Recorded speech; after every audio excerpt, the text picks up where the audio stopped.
সম্মানিত শিক্ষক মণ্ডলী, অভিভাবকবৃন্দ, শিক্ষার্থী যারাই দেখছেন তাদের সকলকে জানাচ্ছি স্বাগতম। আজকে মূলত কথা বলবো নবম শ্রেণীর ইংরেজি বিষয় নিয়ে।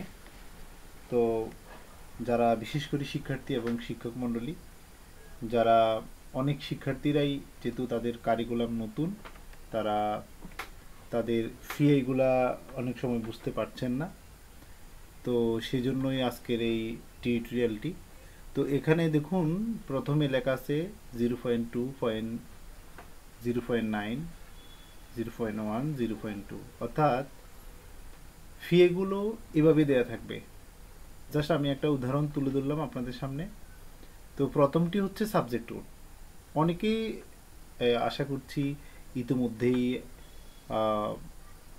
জেনে গেছেন, তারপর আমি আবার বিশেষ করে শিক্ষার্থীদের জন্য সুবিধা হবে তাই আমি কথাগুলো তুলে ধরলাম। প্রথমটি হচ্ছে সাবজেক্ট কোড, তারপরটা হচ্ছে ক্লাস, তারপর হচ্ছে কম্পিটেন্সি, তারপর ফিআই। এই কম্পিটেন্সি অর্থাৎ যোগ্যতা, বর্তমান যে কারিকুলাম, ওই কারিকুলামে ইংলিশ আগের কারিকুলামের একটু পরিবর্তন আছে। বর্তমানটা হচ্ছে যোগ্যতা ভিত্তিক, বর্তমান শিক্ষাটাই যোগ্যতা ভিত্তিক এবং এই কারিকুলামের ইংলিশ যেটা এই যোগ্যতা ভিত্তিক কারিকুলাম। এখানে এই যে এখানে দেয়া থাকবে এটি হচ্ছে যোগ্যতার কথা বোঝানো হয়েছে, আর এটি হচ্ছে ফি এর কথা বোঝানো হয়েছে, পারফরমেন্স ইন্ডিকেটর। তো আমরা একদম লিস্ট আকারে শিক্ষার্থীদের উদ্দেশ্যে এবং শিক্ষক যারা অভিভাবক যারা তাদের উদ্দেশ্যে আমি দেখানোর চেষ্টা করেছি। এখানে কম্পিটেন্সি হচ্ছে 5টি, ফি হচ্ছে টোটাল 21টি, আর টোটাল এক্সপিরিয়েন্স মানে অধ্যায় হচ্ছে 12টি। অর্থাৎ আগের কারিকুলাম আমরা যেটাকে অধ্যায় বলতাম সেটা এখন হচ্ছে এক্সপিরিয়েন্স। আর হচ্ছে এই পারদর্শিতার সূচক মানে পারফরমেন্স ইন্ডিকেটর হচ্ছে 21টি। তো এখানে মূলত যে 5টি যোগ্যতার কথা বলা হয়েছে, মূলত ইংলিশে হচ্ছে 4টি যোগ্যতা: communication, democracy, linguistic and creative expression. তো ক্লাস 9-এ কিন্তু এখানে টোটাল 5টি যোগ্যতা, আমরা সেটি আপনাদেরকে দেখাবো ধাপে ধাপে। আজকে টোটাল টিউটোরিয়ালটা হবে 5টি যোগ্যতা কি, ফি 21টি কি, আর এক্সপিরিয়েন্স তো বইতে আছে, সেটা লাগবে না। তো দেখুন এখানে 5টি যোগ্যতা কম্পিটেন্সি আমরা ধারাবাহিকভাবে তুলে ধরার চেষ্টা করেছি। প্রথমটি হচ্ছে ability two distinguish between fact and opinions in the given and text, অর্থাৎ একটি প্রদত্ত পাঠে তথ্য এবং মতামতের পার্থক্য করার ক্ষমতা। শিক্ষার্থী যে কোনো একটা বিষয় সম্পর্কে সে তথ্য এবং তার ব্যক্তিগত মতামত, অর্থাৎ তার এখানে ডেমোক্রেসি যে নর্ম, তার যে গণতন্ত্র, সেটি সে প্রকাশ করতে পারবে।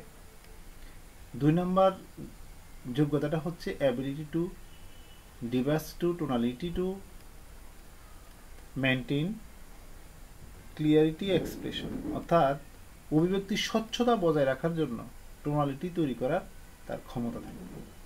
3 নম্বর হচ্ছে ability to identify structure and organisation of different genres, পাঠ্যের বিভিন্ন ধরনের মৌলিক বৈশিষ্ট্যগুলো একজন শিক্ষার্থী চিহ্নিত করতে পারবে, সেই যোগ্যতা অর্জিত হবে। এটি হচ্ছে 3 নম্বর যোগ্যতা। 4 নম্বর যোগ্যতাটা হচ্ছে ability two critically analyse and evaluate linguistic norms in accordance with power relation in particular culture context, অর্থাৎ একটি নির্দিষ্ট সাংস্কৃতিক প্রেক্ষাপটে পাওয়ার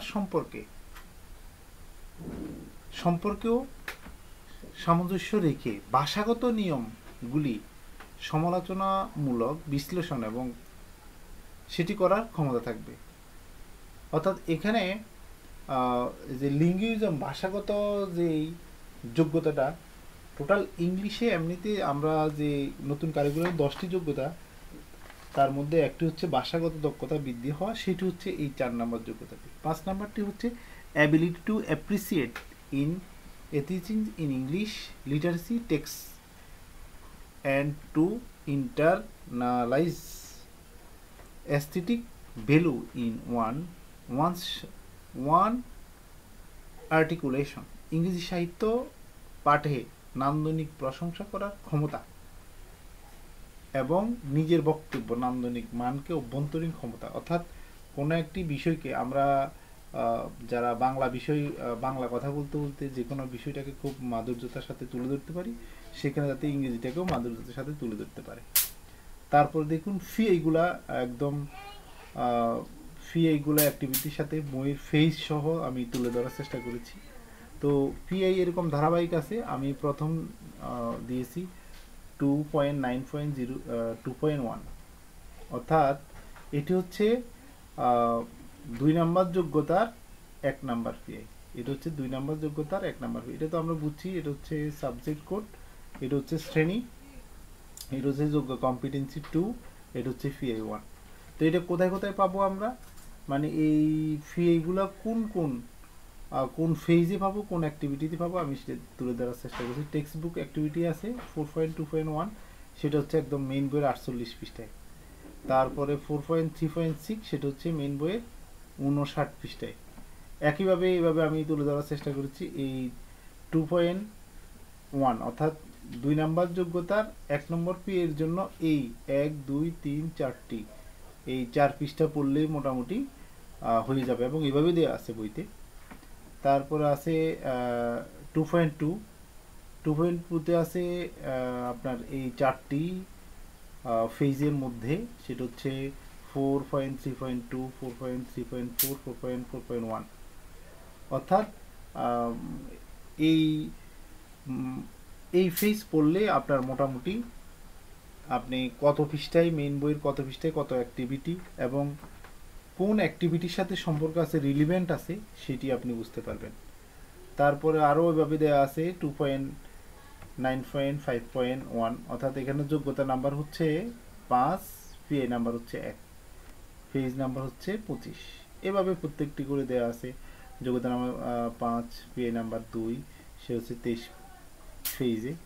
একইভাবে যোগ্যতা নাম্বার হচ্ছে 5, পিআই নাম্বার হচ্ছে 4, দেওয়া আছে 25 পৃষ্ঠায়। একইভাবে এভাবে আমি ধারাবাহিকভাবে একদম প্রত্যেকটি এলোমেলোভাবে না খুঁজতে হবে না, এটা পড়লে আশা করছি শিক্ষার্থীদের জন্য যথেষ্ট ভালো হবে এবং শিক্ষক মণ্ডলী যারা ইংরেজি পড়ান তাদের জন্য সুবিধা হবে বিষয়টা।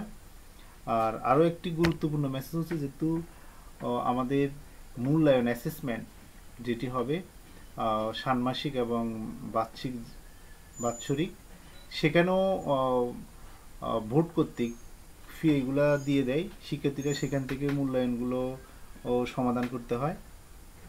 তো শিক্ষার্থীরা এলোমেলো না পড়ে তারা যদি বছরের প্রথম থেকেই ফি এইগুলো ধরে ধরে পড়ে, তাহলে শিক্ষার্থীরা তাদের যোগ্যতাগুলো একদম সুন্দরভাবে তারা মূল্যায়নও দিতে পারবে এবং একটা বিষয় তারা আনন্দ পাবে। এমন আমি আশা করছি শিক্ষক মণ্ডলী যদি যারা ইংরেজি পড়ান তারাও যদি এই ফি এগুলো এভাবে ধারাবাহিকভাবে রেখে পড়ান, তাহলে শিক্ষার্থী যেমন উপকৃত হবে, শিক্ষকও তেমনি আনন্দ পাবে। এবং মোটামুটিভাবে আমি আপনাদেরকে একদম এক ফেজের মধ্যে, অর্থাৎ নির্দিষ্ট একটা ফেজের মধ্যে আপনাদেরকে দিয়ে দেওয়ার চেষ্টা করেছি, এতে আপনাদের আর বই খুঁজতে হবে না। আশা করছি আপনারা যদি এই টিউটোরিয়ালটি দেখেন অবশ্যই আপনাদের উপকার হবে। তো আপনারা চাইলে এটাকে স্ক্রিনশট দিয়ে অথবা যেভাবে হোক ছবি তুলে নিয়ে নিতে পারেন। আমার বিশ্বাস এটি আপনাদের সকলের কাজে লাগবে। তো আশা করছি আপনারা আমার এই টিউটোরিয়ালটি দেখে আপনাদের উপকৃত হবে এবং পরবর্তীতে বছরের প্রথমে যেই ফিগুলো দেওয়া আছে সারা বছরের জন্য, সেগুলো দিনাই রিসেন্টলি আমাদের ষান্মাসিক মূল্যায়নের নির্দেশিকা আমরা পেয়ে যাব, তখন আপনাদের সাথে সেই নির্দেশিকা নিয়ে শেয়ার করব। এর ইতিমধ্যে আমরা এর আগের ক্লাসে অলরেডি 7 এবং 6-এর ফি এগুলো আমরা আলোচনা করে দিয়েছি। এরপরে আশা করছি পরবর্তী টিউটোরিয়াল ষান্মাসিক মূল্যায়নেরটিও দিয়ে দিব এবং অষ্টম শ্রেণীর ফি এগুলো দিয়ে দেব। তো সবাইকে ধৈর্য সহকারে শোনার জন্য ধন্যবাদ। সবাই ভালো থাকবেন।